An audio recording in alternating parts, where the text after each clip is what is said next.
సమస్తము సాధ్యమయ్యున్నవి.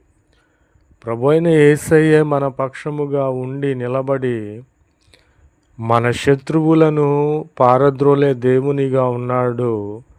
మన శత్రువులను ఓడించే దేవునిగా ఉన్నాడు.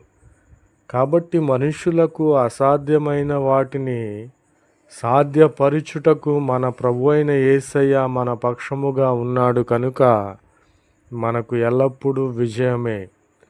నా ప్రియమైన సహోదరి సహోదరులారా, నీకున్నటువంటి అనారోగ్యమును బట్టి వైద్యులు ఏమాత్రము కూడా నీ అనారోగ్యమును తీసివేయలేదు.